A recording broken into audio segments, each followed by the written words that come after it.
Day 1 of understanding literature. Active reading is a technique that involves engaging with the text and thinking critically as you read. So, in active reading, there are strategies that can help you be active instead of a passive reader. Review the text. Before you start reading, skim through the text to get an overview. If it calls for it, read the title, the headings. If it has subheadings, read what's in bold or italicized. Look at any visuals or diagrams. Look at the notes at the bottom of the page. This will give you a sense of what the text is about and help you focus your reading. Also, when you're reading, set a purpose. So depending on how large the book is or how much the text contains, you may want to determine why you are reading that specific text. Are you reading for information, to understand a concept, or to analyze an argument? You should know what you're doing or why you're doing it, because having a clear purpose in mind will help you stay focused and actively seek out the information you actually need. And make sure you take notes, because notes help you understand the main ideas, and you can jot down any questions you may have or any thoughts that may arise. Even better, if you're truly studying, put bullet points of what the main topic is for whatever section you're reading.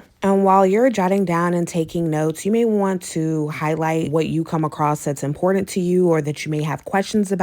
Mind you, taking notes helps you actively process the information. And if you use stickies like I like to do, you can always go back. Try engaging with the text by asking yourself questions as you read, like what's the main idea, how what you already know relates to whatever you're reading.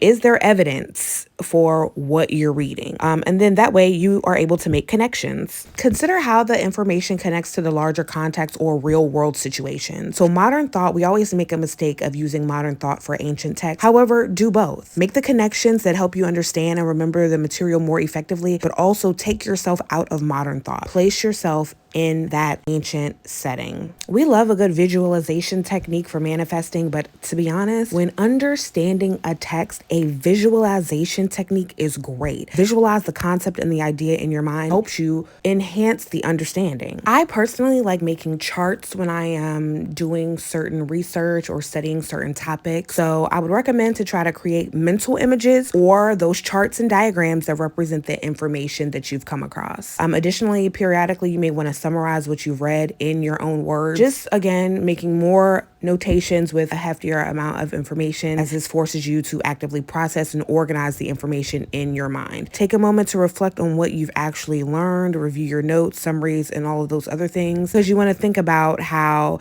the text has actually impacted your understanding and perspective. Remember, active reading requires concentration and effort.